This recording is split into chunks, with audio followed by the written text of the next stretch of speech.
Bonjour à tous. Nous sommes au début du XXe siècle. La Perse, ou l'Iran puisque ce sont des mots synonymes pour nous, est dirigée à l'aube du XXe siècle par un souverain qu'on appelle le Shah.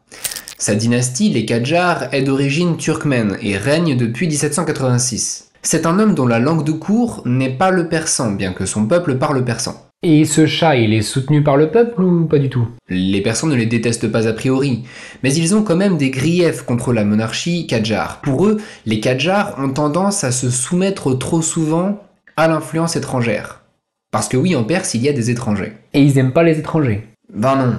En tout cas, certainement pas si ces étrangers sont riches, influents, et encore moins s'ils ont un traitement de faveur de la part du Shah. Ils disent un mot et le Shah semble obéir comme un enfant, c'est franchement humiliant. Le pays est colonisé, quoi. Colonisé peut-être pas, mais il est en phase d'assujettissement. Mais par qui? Eh bien, par les Russes, d'abord, qui ont déjà pris le Caucase au 19e siècle, ils sont juste au nord, et puis par les Britanniques, qui sont arrivés par l'Inde. Ils leur font la guerre? Les Russes et les Britanniques sont parfois intervenus militairement au 19e siècle quand ils n'avaient pas confiance. Les Britanniques en particulier ont débarqué à Bouchir en 1857 pour forcer le Shah à renoncer à ses prétentions sur la ville de Hérat. Mais de façon générale, le Shah se contente de s'incliner devant la formidable puissance financière des Russes et des Britanniques. Et puis quand il cherche du crédit, le Shah se finance toujours auprès des banques russes ou britanniques. Donc il devient leur créancier. Et pour sa garde personnelle, il fait appel à une brigade cosaque, une brigade qui est encadrée par des officiers russes. Donc les étrangers le protègent en plus. Le Shah a accepté que tous les commerçants étrangers, en cas de litige, soient jugés par le consulat étranger et non selon la charia. C'est ce qu'on appelle des capitulations. Les étrangers ont donc leurs propres tribunaux et cela est un traitement de faveur par rapport aux autres commerçants. Donc le bazar déteste les étrangers. Le bazar? Ah oui, quand je dis le bazar, je parle des commerçants, et notamment des commerçants de Téhéran. Le Shah a concédé aux Britanniques le monopole sur les tabacs en 1890, ce qui a provoqué un véritable séisme politique puisque toutes les ventes de tabac allaient engraisser les étrangers. Et c'est pas fini pour la gestion des douanes, il fait appel à un bureaucrate belge qui soumet toutes les démarches commerciales à des formulaires que les gens du bazar doivent remplir. Alors ils le remplissent en buffant et en grognant, surtout quand ils savent que ces droits de douane vont dans la poche d'un gouvernement soumis. Mais qui déteste les étrangers? C'est juste le bazar ou c'est aussi l'ensemble de la société? Eh bien il y a le clergé. Les occidentaux sont des chrétiens qui n'ont lu ni le Coran, ni les hadiths. Ils sont donc d'une ignorance crasse de la théologie. Ils ne pensent qu'aux affaires et leur mode vestimentaire est tout à fait ridicule. Ils ne portent même pas le turban. Le mécontentement est tellement grand qu'en 1896, le Shah de Perse, Nasser-Eddin Shah, est assassiné. Comment faire pour se débarrasser des étrangers? C'est ça la question qui hante les Persans. Est-ce que t'as la réponse? Le Shah devrait les chasser. Solution numéro 1. On attend que le Shah s'en débarrasse lui-même. Mais bon, il a pas l'air de vouloir mettre un coup de balai.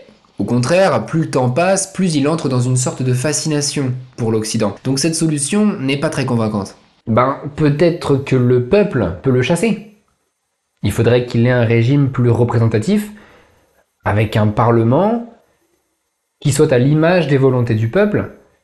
Et comme celui-ci est hostile aux étrangers, normalement ça devrait marcher. Mais pour faire un régime parlementaire, ça supposerait d'accepter le principe fondamental de ce régime qui est la souveraineté du peuple. Or ça c'est une idée franchement occidentale pour le coup. Oui, ça supposerait une contamination des idées occidentales. Mais bon. Il y a une troisième solution. On réislamise le régime. L'islam est une religion politique. Autrement dit, elle est capable de fournir elle-même son propre système politique. Elle a ses propres ressources pour organiser la société. Et en plus, l'islam a toujours détesté et combattu l'Occident. Donc en plus, c'est historiquement logique. Mais ça supposera que le clergé s'implique en politique, ce qui n'est pas la tradition du clergé chiite à ce jour. Donc voilà les trois possibilités. Mais laquelle est la meilleure? Ah mais ça j'en sais rien. Pour savoir, il faut tester les trois. Et les Persans ont testé les trois? En 1906, la Perse a testé l'option parlementaire. En 1921, elle a testé l'option monarchique. Et en 1979, elle a testé l'option islamique. Bienvenue sur Les Tops d'un Chef, une chaîne qui analyse les principaux chefs d'État du XXe siècle. Mon but est de vous présenter, sans manichéisme aucun, les grands événements du monde récent. Il y a sur ma chaîne de nombreuses vidéos gratuites sur Salazar, sur Saddam Hussein, sur Hassan II, sur l'Algérie, sur Mussolini, sur Tito, etc. Mais aujourd'hui, la personne qui va attirer notre attention est le Shah de Perse, Reza Pahlavi.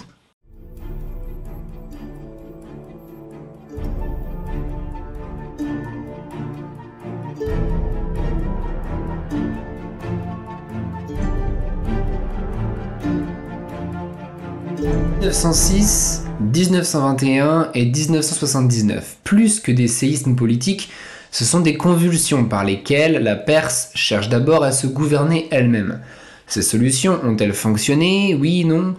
Je vous propose de les examiner une à une, pour essayer de faire un bilan. En 1906 a lieu la révolution constitutionnaliste. En fait, concrètement, c'est le bazar qui s'est soulevé. Les commerçants ne supportent plus la concurrence déloyale des étrangers et leurs privilèges. Puis des artisans, des mollahs et bien d'autres gens se mirent à protester dans les rues. Je rappelle, les mollahs, c'est le clergé chiite. Cette révolution, elle est assez particulière parce que les révoltés ont fini par chercher un intermédiaire, quelqu'un qui serait capable de négocier avec le Shah. Et leur choix s'est porté sur l'ambassadeur britannique. Ils se sont réunis dans son jardin. Mais attends, pourquoi choisir un Britannique alors que justement ils veulent se débarrasser des étrangers? Parce que le Shah à cette époque est d'abord vu comme étant à la botte des Russes. Les gens voient dans la capitale des officiers russes, des banquiers russes. De plus, ils ont tous entendu parler de la défaite russe au Japon et cela a complètement galvanisé leur fureur contre la Russie. Or, dans ce contexte, les Britanniques semblent justement ceux qui pourront le mieux forcer le Shah à faire des réformes. Non seulement parce qu'ils sont puissants, mais aussi parce que leurs institutions elles-mêmes fonctionnent avec le suffrage. Mais c'est vrai que du point de vue de la cohérence, je suis d'accord, ça part assez mal. Le diplomate va donc jouer l'intermédiaire, mais pour ça, il faut qu'il sache qu'est-ce qu'ils veulent exactement. Et donc, il leur demande « Qu'est-ce que vous voulez ?» Le truc, c'est que comme ils répondent tous en même temps des mots très vagues, c'est lui qui finit par clarifier un peu ce brouhaha en résumant « Au fond, ce que vous voulez, chers amis du bazar, c'est une constitution. » Et bien que beaucoup d'entre eux n'aient qu'une idée assez vague de ce que c'est qu'une constitution, ils se disent que c'est un mot qui fait partie du vocabulaire à la mode, ça sonne populaire, ça sonne réformateur. C'est pourquoi la foule a répondu par un oui général, un oui qui va servir de base concrète à la négociation. Et en 1906, le Shah accepte de réunir une assemblée afin de rédiger la fameuse constitution. C'est pourquoi cet événement porte le nom de révolution constitutionnaliste. Et cette expérience politique durera 6 ans, de 1906 à 1912. Alors que retenir de ces 6 années de régime parlementaire? Ça a été un peu spécial. Parce que les parlementaires n'ont pas réussi? Enfin, si le but c'était de virer les étrangers, non, ça n'a pas marché. Les étrangers sont toujours là. Mais est-ce que c'est la faute des parlementaires? En fait, le problème c'est que la Constitution a fait tomber le pays dans une sorte d'incertitude sur qui gouverne vraiment. C'est toujours une monarchie, qui jure de respecter l'islam, et qui fait voter ses lois par le Parlement. Il y a donc 3 pôles de pouvoir. Le Shah, russophile et accroché à son trône, le Parlement, à forte tendance jacobine et révolutionnaire, et le clergé chiite, qui veille surtout au respect de la religion. Mais plus que ça, chacun de ces 3 pôles a l'air de penser qu'au fond, la Constitution lui donne préséance sur les 2 autres. Tous estiment être au plus haut degré de légitimité.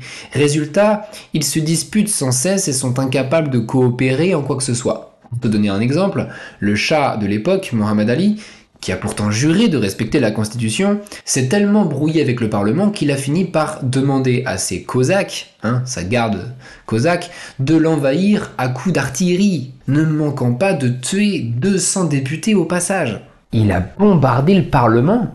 Oui, le Shah, comme la plupart des Persans, n'a pas intégré la Constitution et il a déclenché une guerre civile entre constitutionnalistes et sa brigade des cosaques. D'accord, mais faire bombarder le Parlement et causer 200 morts parmi les représentants de la nation, mais on n'a jamais vu ça. Ouais, je suis d'accord avec toi, ça devait être un tempérament. Un tempérament? Non mais une brute épaisse, tu veux dire? En fait, un constitutionnaliste a dû jeter une grenade aux cosaques et c'est ça qui a dû faire dégénérer la situation. Mais c'est vrai que le Shah n'a jamais au fond de lui cru à la légitimité par le suffrage. Par la suite, les constitutionnalistes refont leur force dans la ville de Tabriz, en Azerbaïdjan. Le Shah assiège Tabriz, mais ne parvient pas à la prendre. Et au premier signe de faiblesse, ses armées sont mises en déroute et il est finalement vaincu, complètement vaincu, en 1909. Donc les constitutionnalistes sont victorieux. Et le clergé chiite, il en pense quoi dans tout ça? Les mollahs, eux, méprisent autant le suffrage que le monarque. Ils considèrent que la légitimité vient tout entière et uniquement de Dieu. D'ailleurs, ils se détestent tellement avec les constitutionnalistes que l'ayatollah le plus en vue de l'époque, Fazlollah Nouri, a été pendu en juillet 1909 parce qu'il réclamait un retour à la charia. Il le deviendra d'ailleurs l'un des martyrs du chiisme, en quelque sorte. Mais pourtant, le Parlement, bien que définitivement victorieux en 1909, est complètement incapable de surmonter ces dissensions et de faire face aux étrangers. Le pays est toujours endetté, il est complètement dépendant des acheteurs russes et britanniques, comme il l'a toujours été. Comment faire pour retrouver son indépendance? Il faudrait qu'il reçoive une assistance financière. Quelqu'un qui saura réformer rationnellement l'économie de façon à ce que les Persans puissent produire eux-mêmes, pour eux-mêmes, récupèrent les concessions qu'ils avaient laissées autrefois, qu'ils rationalisent leur système fiscal et qu'ils puissent ainsi se poser en adversaire égal des Russes et des Britanniques. Et alors ils vont prendre qui? Pour ça, il leur faudrait un assistant qui s'y connaisse bien, un homme qui ait de grandes compétences, ce qui veut dire à cette époque, dans 99% des cas, ce sera un occidental. Ils vont se tourner vers un Américain, qui s'appelle Shuster, américain donc relativement neutre à leurs yeux. Mais c'est peine perdue parce que immédiatement la Russie a vu le danger et exige son renvoi sous peine d'invasion du pays. Le Parlement est incapable de répondre, en fait il passe son temps à se disputer, il ne fait rien, le pays lui échappe complètement et un beau jour, en 1912, apeuré par les menaces de la Russie, il se dissout. Il se dissout lui-même? Il se dissout lui-même, sans organiser d'autres élections.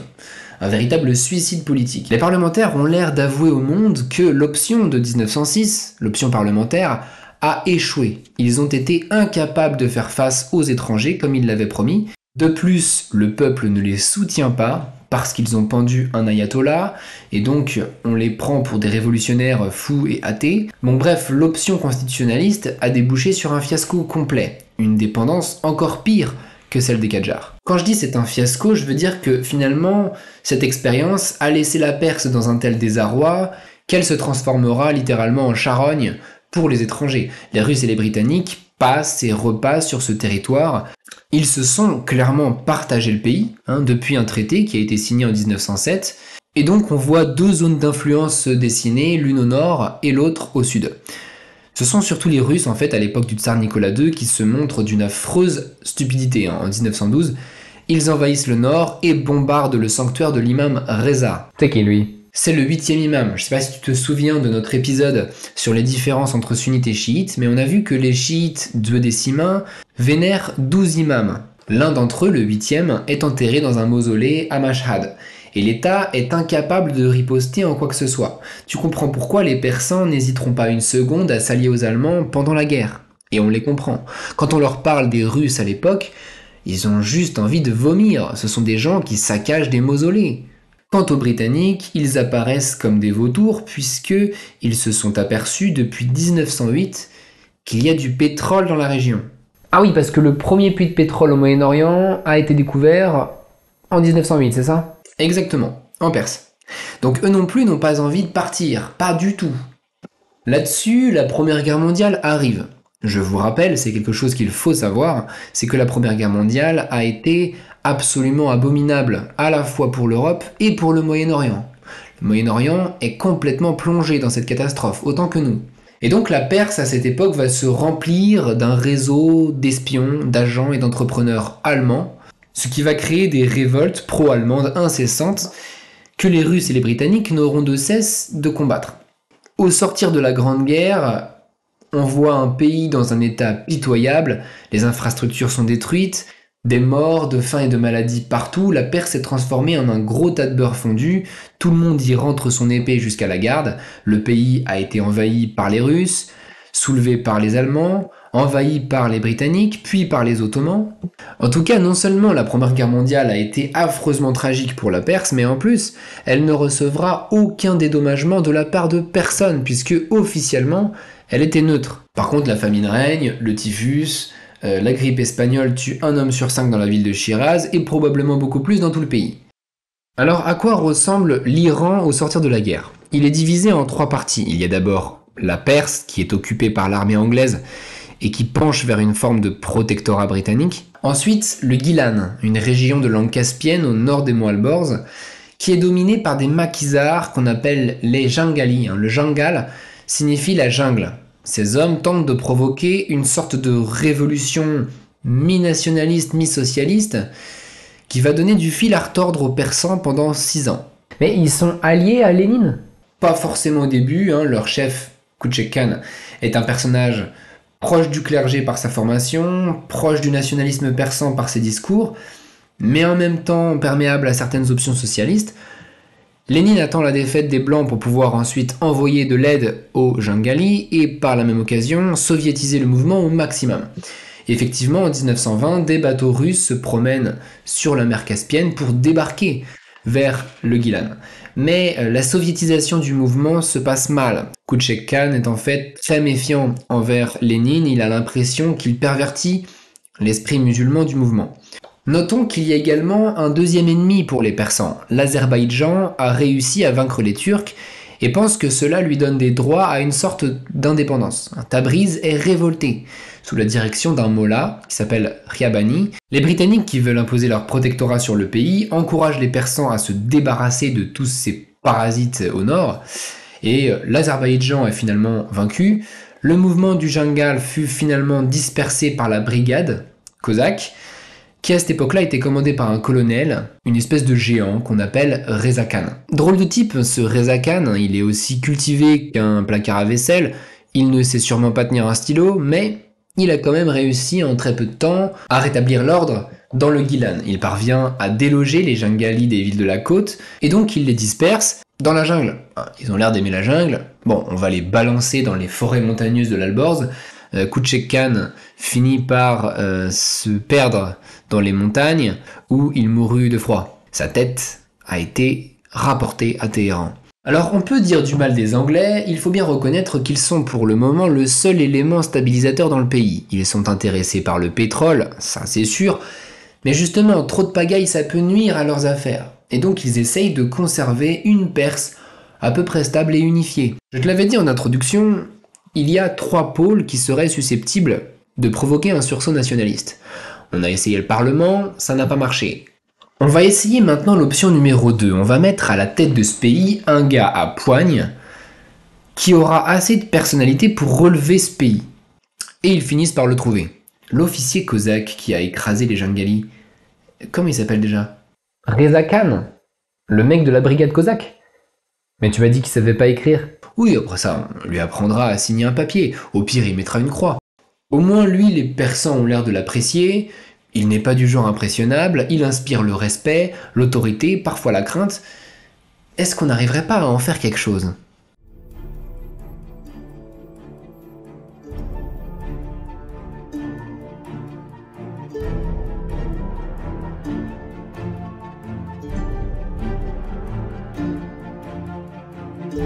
Et donc c'est parti en 1921, coup d'État, un coup d'État qui va conduire au poste de ministre de la guerre Reza Khan. Il n'était pas du tout prévu qu'il devienne le Shah d'Iran, c'est une autre personne alors qui s'est hissée au rang de Premier ministre, et le Shah, lui, est toujours un Kadjar. Mais bon, tu sais comment ça se passe. Oui, hélas, le sabre appelle la couronne appelle l'abîme, et l'abîme appelle l'abîme.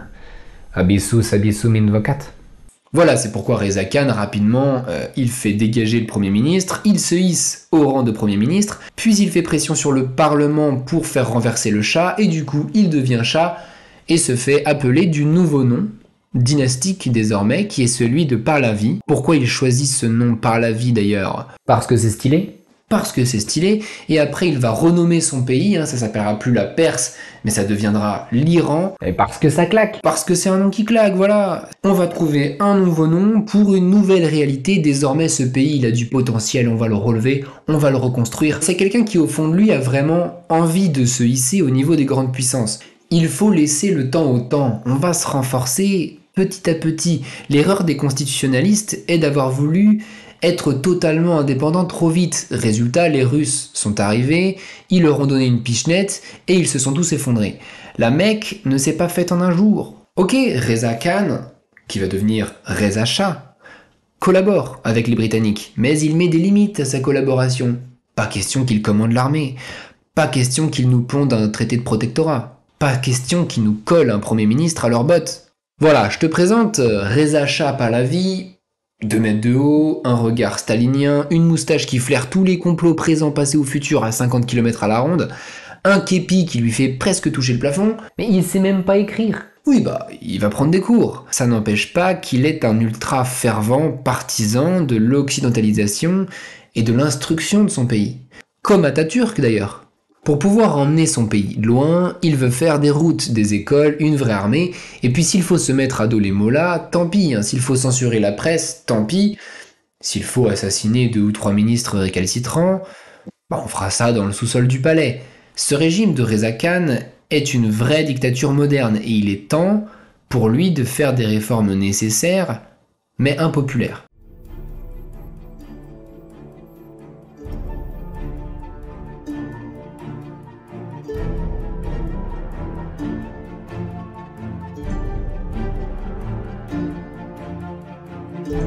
Alors c'est parti pour les réformes de Reza Khan et vous allez voir que le pays va être secoué.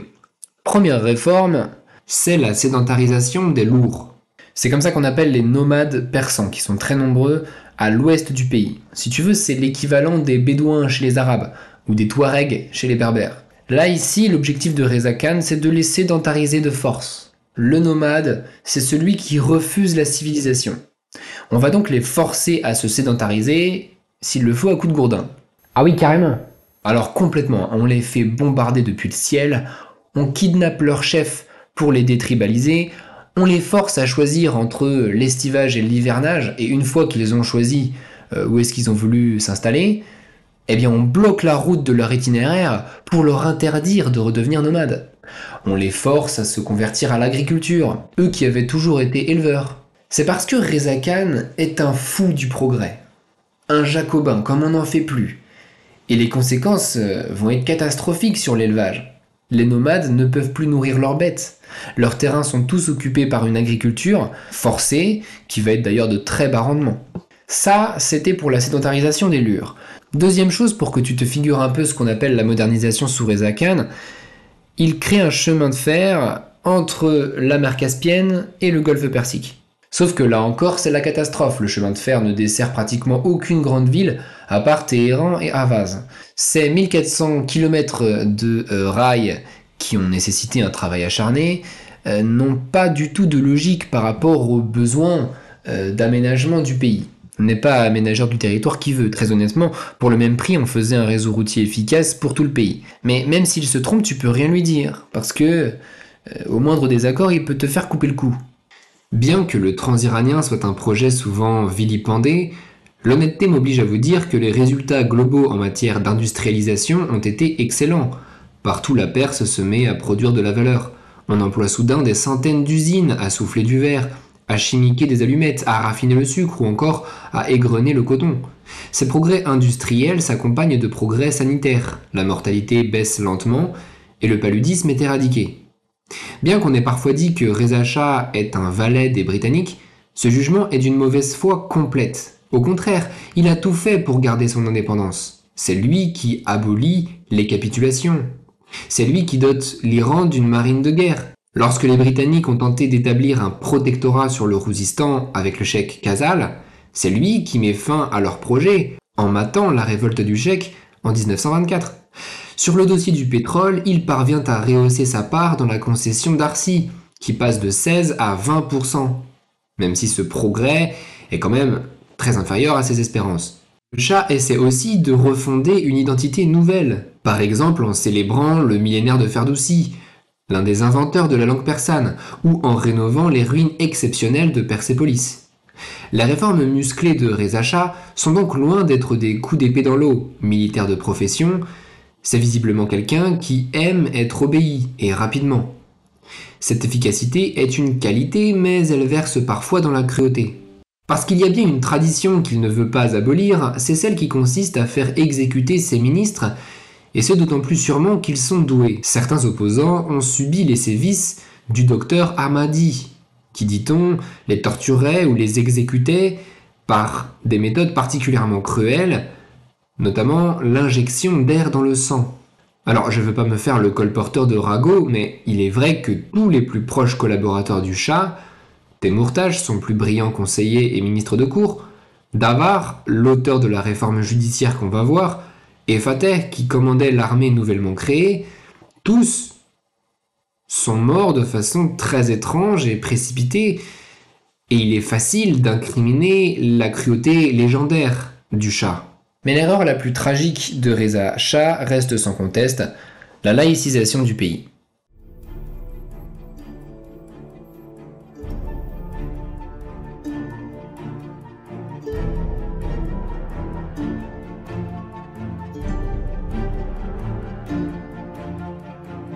Comme vous le savez, l'islam est un système juridico-politique centré sur la charia, la loi islamique. Ça veut dire que les juges, pour trancher des litiges, se basent sur la charia. Maintenant, Reza Shah demande à tous les cadis de ne plus étudier la charia, mais le code pénal, le droit occidental si vous voulez.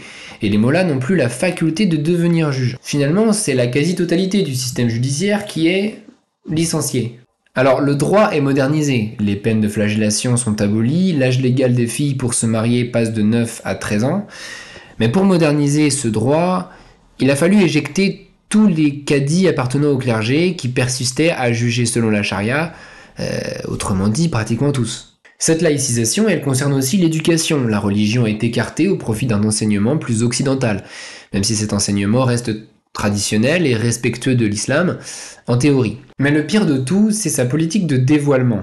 Les femmes doivent enlever leur voile, et particulièrement le tchador. À cette époque-là, vous savez, les femmes elles portent beaucoup le tchador, qui est ce voile particulièrement ample, qui recouvre tout le corps et ne laisse que l'ovale du visage. Mais pourquoi ça? Si j'étais une femme, je serais très content. Parce que c'est ici une question de vêtements.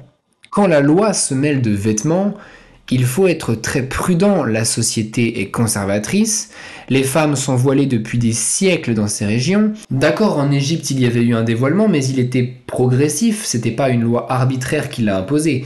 Là, la police de Reza Khan va se mettre à interpeller toutes les femmes voilées qu'elle voit dans la rue, dans un pays pourtant musulman, l'islam étant une religion pratiquée par l'immense majorité de la population, évidemment que toutes les personnes ayant intériorisé un peu leur pratique religieuse vont le vivre comme une mesure arbitraire scandaleuse, impie. Il y a des mollahs qui disent « on force nos femmes à choisir entre devenir des prostituées ou se cacher chez elles ». Et il faut pas prendre cette phrase à la légère. Cette loi va vraiment mener au confinement général des femmes. Parce que oui, les femmes elles vont rester chez elles. Et c'est normal. Si jamais elles enlèvent leur voile, selon elles commettront un crime contre Allah. Elles préfèrent commettre un crime aux yeux de l'État que commettre un crime aux yeux de Dieu. C'est normal. Donc la solution pour les femmes iraniennes, c'est de se claquemurer. Tu imagines un peu le niveau de maladresse d'une loi comme ça dans un pays comme la Perse. Si Reza Khan s'était simplement contenté de protéger légalement les femmes qui refusent de porter le voile, ça aurait été beaucoup plus simple, beaucoup plus habile, et peut-être même que son objectif, qui était de progressivement occidentaliser l'Iran, que cet objectif soit bon ou mauvais, aurait été atteint. On reviendra sur la question du voile, elle est vraiment symptomatique des problèmes de l'Iran. Les femmes n'ont pas été les seules victimes des mesures de Reza Shah, puisqu'il a aussi demandé aux hommes de porter, à la place du turban, un grand képi. Va faire la prière musulmane avec ça. Reza Shah fait tout ça dans un pays chiite, c'est-à-dire qu'il s'attaque aux mollahs. Il les chasse de l'éducation et de la justice, il impose le dévoilement, mais tous ces mollahs, contrairement aux oulémas sunnites, forment un clergé organisé, ils sont politiquement indépendants. Ils ont leur propre réseau par le biais de leurs étudiants, ils ont leurs propres revenus, puisque les croyants leur donnent le 5e de leurs revenus, qu'on appelle le Rams. Ils ont un contact direct avec le peuple, notamment lors des grandes fêtes chiites, où ils se lamentent publiquement du martyre des imams. Le clergé est donc puissant dans ce pays. Reza Shah s'attaque à un adversaire de taille, j'espère pour lui qu'il a une bonne police, et qu'il est prêt à matraquer des manifestants, parce que des révoltes vont éclater, et ça va être le cas notamment à Mashhad en 1935. En juillet 1935, il devait y avoir une cérémonie pour commémorer le bombardement du mausolée par les Russes, survenu en 1912 et dont j'ai parlé. Mais cette commémoration a tourné court. Tous les mollahs rassemblés en ont profité pour sermonner le gouvernement. La situation dégénère et quelques policiers sont tués par la foule en colère. Aussitôt, le régime envoie l'armée et la foule, effrayée, se réfugie dans le mausolée de l'imam Reza. Comme cet espace est sacré, il devait penser que l'armée n'oserait pas entrer pendant 4 jours. En effet, elle n'a pas osé commettre ce sacrilège. Le 5e jour, des troupes venues d'Azerbaïdjan pénètrent dans le sanctuaire et y font des centaines de victimes parmi les révoltés. Cette sinistre journée est absolument capitale dans l'histoire des Shahs d'Iran. Il est très difficile pour le clergé de se réconcilier avec quelqu'un qui a commis un sacrilège.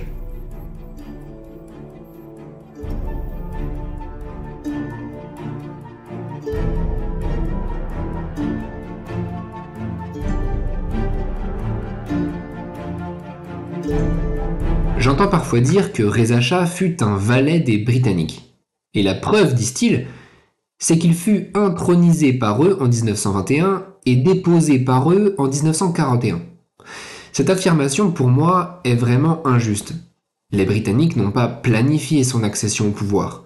Ils ont simplement considéré ce coup d'État avec bienveillance a posteriori. Quant à sa déchéance, oui, c'est vrai qu'ils l'ont déposé, mais cette déposition était liée uniquement à la géopolitique internationale. Il était à redouter que les réseaux germanophiles de la Perse, datant de la Première Guerre mondiale, se réactivent pendant la Seconde, dans la mesure où les mêmes causes produisent les mêmes effets. Et ces craintes étaient parfaitement justifiées. Effectivement, bien que Reza Shah se proclame neutre, ses relations avec les Anglais se sont largement tendues. Il a d'abord refusé d'expulser ses ressortissants allemands. Et ensuite, il a opposé un refus catégorique au ravitaillement de l'armée rouge via l'Iran. Or, ce ravitaillement était une condition indispensable à la défaite de Hitler.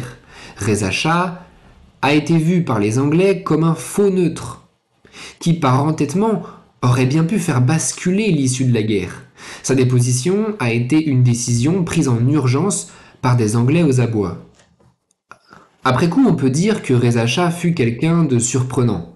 Pour un géant sans cervelle, son bilan n'est peut-être pas si mauvais, il est même assez bon en fait. Le pays est apparemment pacifié, l'emprise étrangère a largement diminué, l'état sanitaire du pays est meilleur et l'industrialisation est en bonne voie. Admirateur d'Atatürk, son œuvre est une imitation, quoique un peu maladroite et grossière, de celle de ce dernier. Certains diraient même, le problème de l'étranger est en voie de résolution. Vous savez, ce problème dont j'ai parlé en début de vidéo, le fait que la Perse soit perpétuellement assujettie à des influences étrangères. Il semble que l'option monarchique ait porté ses fruits. L'Iran est devenu un pays stable et peut-être devrait-on en rester là. Mais en disant cela, on oublie une chose, c'est que le nouveau pays qui vient de se dessiner est méconnaissable. Et je ne parle pas de son nom qui a changé, je parle de ses paysages, de ses villes, de ses costumes et de ses coutumes. L'Iran s'est fait sans les Iraniens. En bousculant les vieilles mœurs, il a mis à terre le clergé chiite. Il n'a tenu aucun compte de l'attachement viscéral des Iraniens à leur tradition. En 1912, les Russes avaient troué la voûte du sanctuaire de Mashhad, et en 1935, Reza Shah y commet à son tour le plus grand sacrilège, sans y voir autre chose que la nécessité du maintien de l'ordre. Ce jour-là, il s'est comporté comme un Russe, et a forcé les femmes à exhiber leurs cheveux, il s'est comporté comme un occidental aux mœurs légères. Donc oui, Reza Shah a opposé un certain nombre de solutions à l'emprise étrangère, mais aux yeux de son peuple, désormais l'étranger, c'est lui. Quelle déception, pour une fois que le Shah était enfin un persan, d'origine persane, il se met à incarner tout ce que les Iraniens détestaient chez les étrangers. Il s'est paré de tous les attributs qui jadis rendaient les étrangers détestables. Alors, que faire ? Il faut espérer que les mollahs se lasseront de leurs objurgations. Il faut espérer que les femmes s'habitueront à leurs nouveaux habits, mais il faut espérer surtout que le successeur du Shah sera plus habile. Car un nouveau Shah, jeune et sympathique, vient d'être intronisé pendant la Seconde Guerre mondiale par les Anglais. Il s'appelle Mohammed Reza Shah, il est le fils du précédent et désormais tous les yeux sont fixés sur lui. Mais ce jeune homme de 22 ans, fan de voitures de sport et de jolies filles, sera-t-il à la hauteur ? Pour le savoir, je vous invite à visionner mes épisodes suivants sur l'Iran. Pour cela, il faut vous abonner à l'étoffedunchef.fr. Pour une somme de 4 € par mois, vous accéderez à l'ensemble de mon contenu privé, dont mes vidéos sur le dernier Shah d'Iran et sur Khomeini. Je vous conseille quand même d'abord de regarder mes vidéos complémentaires si ce n'est pas déjà fait sur le sujet. J'ai fait une vidéo qui s'appelle La Perse en 10 minutes, une vidéo sur les différences entre sunnites et chiites, qui sont des formats courts, gratuits sur YouTube. Ne les manquez pas, vous verrez que leur contenu peut vous être utile. Petit message pour ceux qui n'arrivent pas à souscrire à mon site, qui auraient aimé le faire, qui ont fait la démarche, mais pour des raisons techniques ont été bloqués. Envoyez-moi un mail à l'adresse qui s'affiche là. On réglera ça avec un bon RIB à l'ancienne, un virement récurrent et on n'en parle plus. Je remercie chaleureusement tous mes adhérents et tous mes tipeurs. N'hésitez pas à commenter, à dire ce que vous en pensez, à dire si vous avez des critiques ou des remarques à présenter. Je serai tout à fait à votre écoute. En tout cas, merci à tous et à très bientôt sur ma chaîne.